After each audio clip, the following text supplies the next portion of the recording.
야, 사법부의 일장은 대법원이야, 이 새끼들아. 이 헌법재판소에 있는 찌끄레기 새끼들이 어디 나대고 지랄이야. 야, 눈 깔어, 이 새끼야. 눈깔 착하게 안 떠?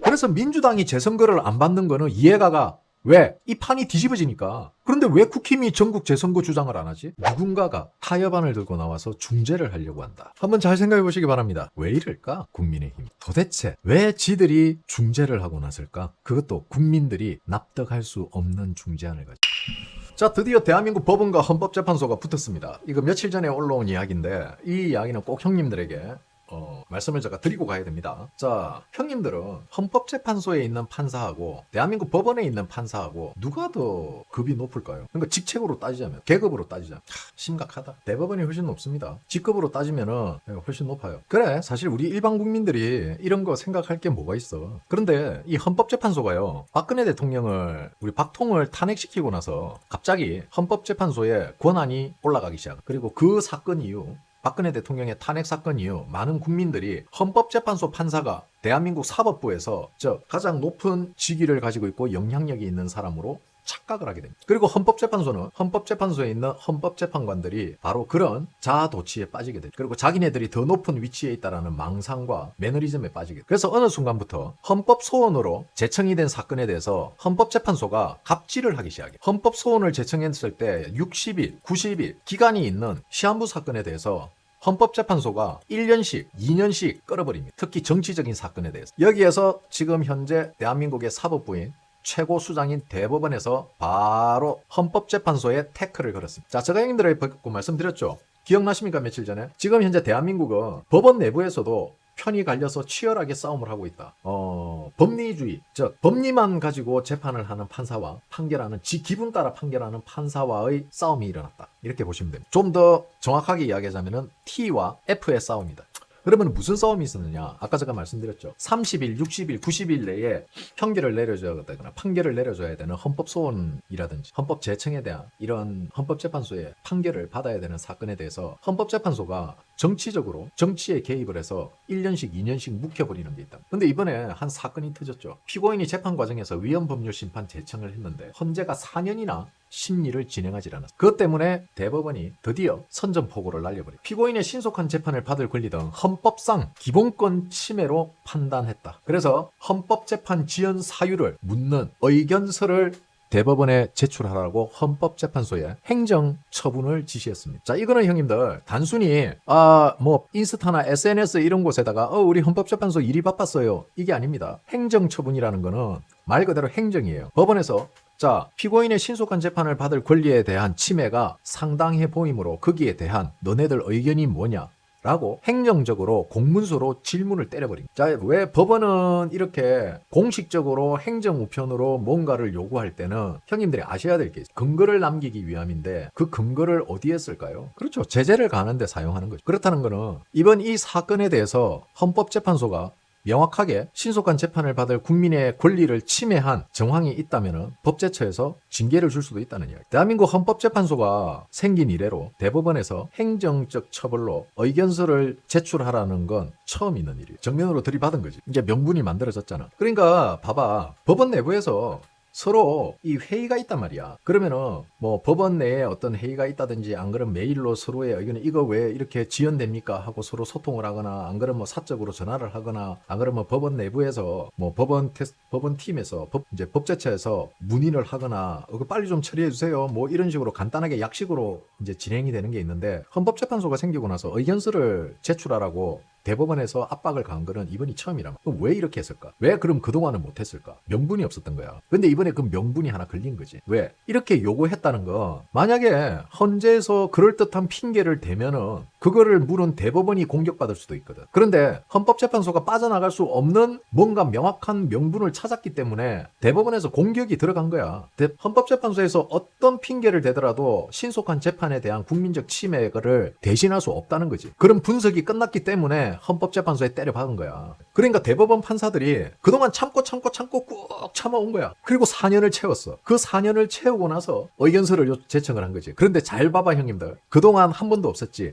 형님들 천대엽이가 뭐? 형님들 천대엽이 맨날 욕했잖아. 이거 천대엽이가 보낸 거야. 법제처에서 날린 거야. 그럼 법제처가 누구의 지시를 받고 날렸겠어? 법제처에서는 분명히 뭔가 법제처보다 더 상위에 있는 그룹에서 이루어진 회의 결과를 법제처에 하달했고, 그러면 법제처가 그거를 법제처 내에서 분석하고 그걸 정당하다 생각하니까 헌법재판소에 의견서 내라고 날린 거지. 자, 대법관은 대법원장이 마음대로 판결을 결정을 하는 게 아닙니다. 대법관 회의를 하죠. 그죠? 대법관 회의에서 의견이 모아졌기 때문에 법제처에 거기에 대한 유권 분석을 부탁하는 거고, 법제처에서 이거는 헌법 위반의 소지가 있다. 그래서 법제처에서 헌법재판소를 들이받은 거예요. 그냥 법제처에서 직원이 전화해가지고 여기 대법원인데요. 이 부분에 대해서 좀 문제가 있다고 보는데 거기에 대해서 좀 어떻게 처리하실 건가요? 라고 전화로 그냥 이야기할 수도 있는 부분이야. 근데 이게 지금 행정 처리를 해버렸단 말이야. 공식적으로 의견서를 내라. 그러면 헌법재판소에 있는 판사들이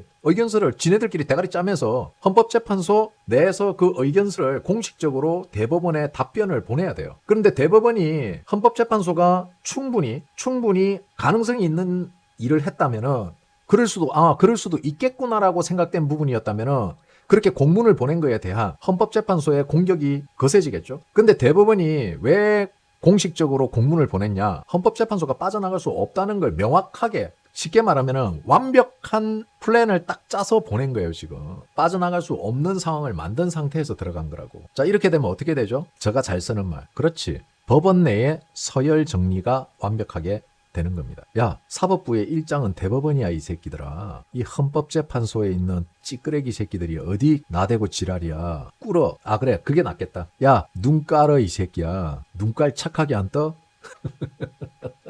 자, 법원 내부도 이제 뭔가 서열 정리에 들어간 것 같아요.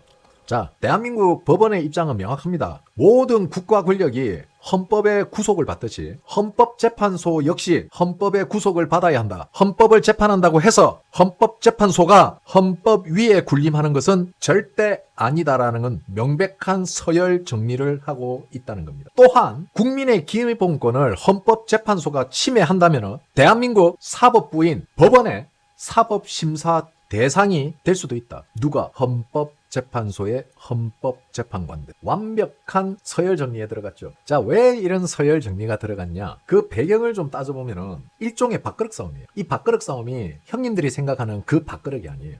대한민국 사법부가 헌법재판소 판사들 발 아래로 들어가느냐? 즉, 헌법재판소가 헌법 위에 군림하느냐 아니냐의 굉장히 중요한 사건입니다, 이게. 이번에 재판소원 제도가 만들어졌죠. 자, 이렇게 되면은 헌법재판소가 대한민국 사법부의 판결이나 법률 해석의 타당성까지, 야, 이게 네가 잘했냐 못했냐, 법률을 제대로 적용을 했냐 안 했냐, 사사건건 간섭할 수 있고 심사하고 들여다보는 그런 움직임이 헌법재판소 내부에 일어났기 때문에 사법부가 명확한 근거를 가지고 꼬투리를 잡아서 공식적으로 대응을 한 거예요. 결국 힘겨루기 하다가 법원이 그냥 결정타 카운트를 날렸다 이거지. 야 헌재, 너네도 새끼야 재판받아야 돼. 너네도 사법심사의 대상이야 이 새끼들아. 깝치지 마. 대충 무슨 이야기인지는 이해가 가셨죠? 아니, 이런 이야기를 해주시는 분들이 없더라고.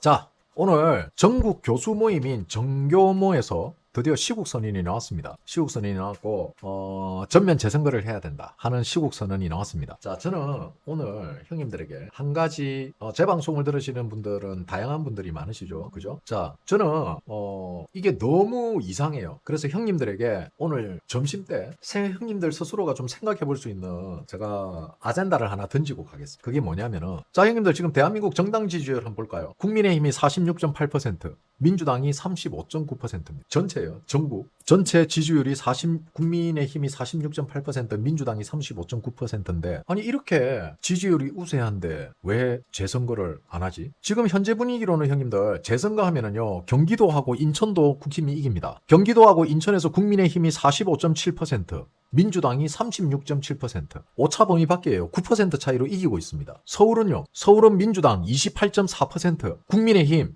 54.5%. 2배 차이예요. 2배. 제가 이 여론조사를 쭉 보니까 광주, 전남, 전북 빼고는요. 국민의힘이 전국에서 다 이깁니다. 그리고 광주, 전남북 빼고 광주, 전남북입니다. 빼고 16개 광역단체장에서 그러면은 국민의힘이 14개 먹어요. 광역단체장 16군데 중에서 국민의힘이 14개 먹습니다. 14대 2로 국민의힘이 14가 돼요. 재선거하면은. 그래서 민주당이 재선거를 안 받는 거는 이해가 가. 왜? 이 판이 뒤집어지니까. 그런데 왜 국힘이 전국 재선거 주장을 안 하지? 아니 왜 지들이 스스로 전국 재선거가 아닌 선거구를 줄여가지고 지네들이 스스로 줄여서 발표를 할까? 왜 그렇게 제안을 하지? 마치 재선거를 하면은 민주당이 큰일 날 것 같으니까 야 우리가 양보할게. 그러니까 여기에서만 재선거하자. 이게 지금 정상입니까? 한번 잘 생각해 보십시오. 국민들은 전국 재선거를 외치는데 누군가가 타협안을 들고 나와서 중재를 하려고 한다. 한번 잘 생각해 보시기 바랍니다. 왜 이럴까? 국민의힘. 도대체 왜 지들이 중재를 하고 나설까? 그것도 국민들이 납득할 수 없는 중재안을 가지고.